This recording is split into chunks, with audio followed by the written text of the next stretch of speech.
सकता है। मैं पढ़ रहा था तो 71 में 65 में कितनी सॉर्टीज जहाजों ने की भारत के, तो वो मेरे ख्याल से हजारों में है, वो हजारों में होती है, मतलब हजारों बार आप उड़ान भरी, आपने बम्बिंग करी, फिर वापस आए, फिर बम गिराए। तो क्योंकि आप दिन भर 24 घंटों में कितनी बार आप उड़ान भर सकते हैं, ये अब हमारी कैपेसिटी और भी बढ़ गई है पहले से। ठीक, पहले नंबर ऑफ एयरक्राफ्ट बढ़ गए होंगे, नंबर ऑफ एयरक्राफ्ट ही नहीं, एयरक्राफ्ट की कैपेबिलिटी बढ़ गई है। पहले 65-71 में क्या होता था कि एयरक्राफ्ट उतने कैपेबल नहीं थे, रात को उतनी फ्लाइंग नहीं कर पाते थे क्योंकि उसकी लिमिटेशन थी। आज दिन और रात में कोई अंतर नहीं है, तो 24 घंटे हमारे जहाज उड़ सकते हैं, हमारी एयर डिफेंस चौकस रह सकती है।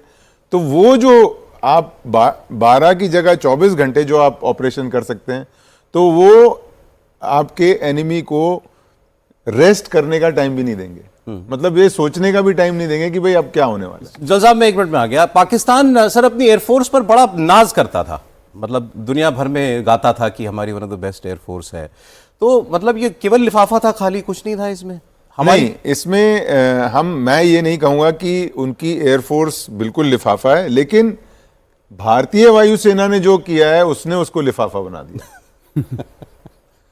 उन्होंने, उनकी ये पूरी कोशिश थी, जब उन्होंने 1000 ड्रोन और जो सरफेस टू सरफेस मिसाइल फतेह 1 और फतेह 2 जब हमारे ऊपर फायर करे, और ड्रोन्स, उसका मीनिंग क्या, उसका एम क्या था, ऑब्जेक्टिव क्या था? उसका ऑब्जेक्टिव था कि हमारी जो एयर डिफेंस है उसको टारगेट किया जाए, स्पेशली S-400 को, उसको टारगेट करके एक ऐसी खाली जगह बनाई जाए जिससे वो अटैक कर सके।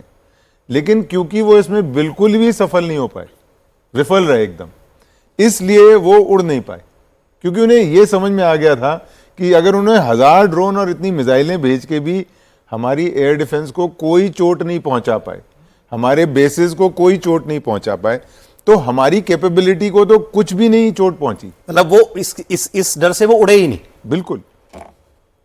और जब वो उड़ रहे थे तो आपने देखा होगा, जब उनकी जो प्रेस ब्रीफिंग हुई थी, पहली प्रेस ब्रीफिंग, उसमें आपने देखा होगा कि उन्होंने दिखाया था कि जो उनका AEWC, सैब AEWC, जो airborne early warning and control aircraft, जो कंट्रोल करता है एयर बैटल को, वो 300 किलोमीटर अंदर उड़ रहा था।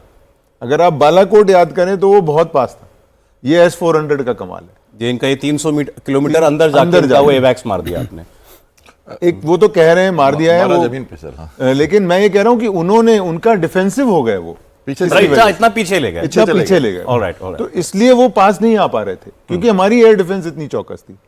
और ऑफेंसिव, क्योंकि हमने इतना डीप प्रिसीजन स्ट्राइक किए, उसकी वजह से वो उड़ भी नहीं पाए। ठीक है सर। अब अगर सर 4 टुकड़े करने हैं तो फिर आखिरी जंग तो सेना को, थल सेना को ही लड़नी पड़ेगी। आपके चेहरे पे मुस्कान बता रही है कि हाँ ये इसका मौका मिले बस कभी किसी दिन। सौरभ, बिल्कुल देखिए 4 टुकड़े तो होंगे, उसमें कोई शक ही नहीं है, और करने के लिए भारतीय सेना ही है जो फाइनली जाके जमीन का कब्जा करती है, कैप्चर करती है।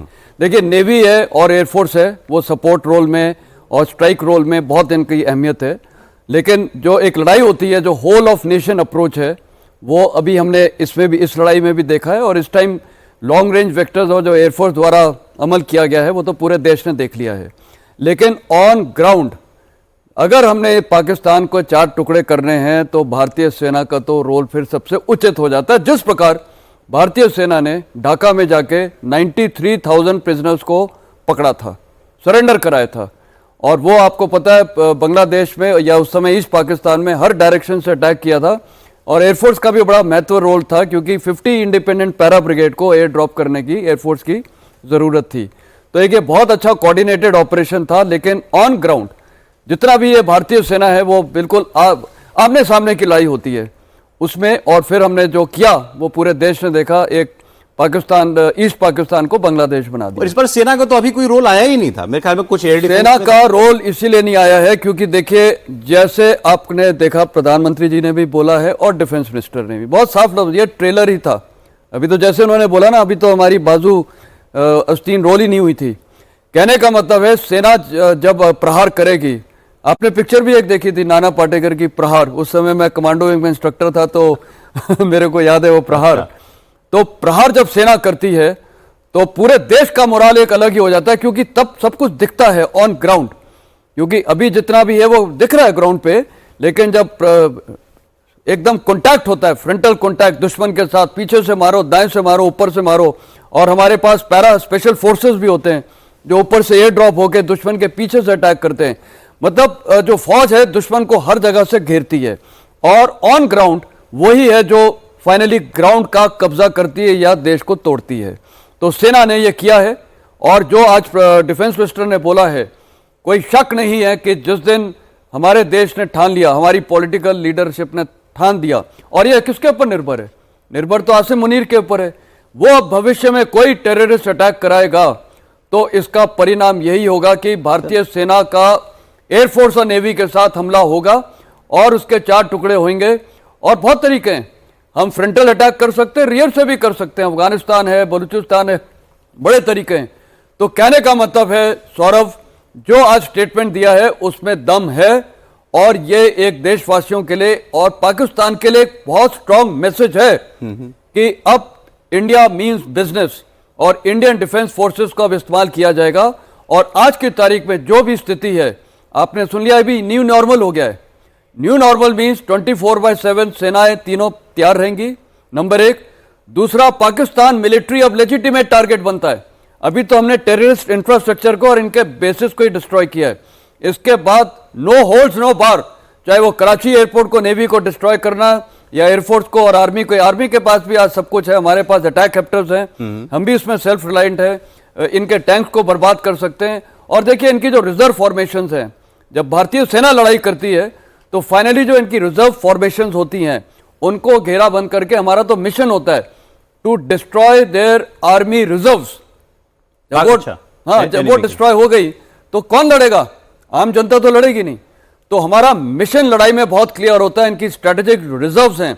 देखिए आमने सामने की लड़ाई तो कांटेक्ट में रहती है, लेकिन जो एक हम मैन्यूवर करके इनके जो बोलते हैं, जो इनकी स्ट्रेटेजिक फोर्सेस हैं, आर्मी रिजर्व्स हैं, आर्मी रिजर्व नॉर्थ या साउथ, उनको हम एक बैटल फील्ड में लेके आते हैं और फिर हम उनको घेर के डिस्ट्रॉय करते हैं, जिसमें एयर की पावर भी इस्तेमाल की जाती है। हमारे अटैक हेप्टर्स होंगे, जैसे मैंने आपको बताया स्पेशल फोर्सेस हैं जो डीप पेनिट्रेशन करके इनके ब्रिजेस वगैरह को हम कैप्चर कर लेते हैं, जिससे ना वो पीछे जा सकते हैं ना आगे सकते हैं। तो हर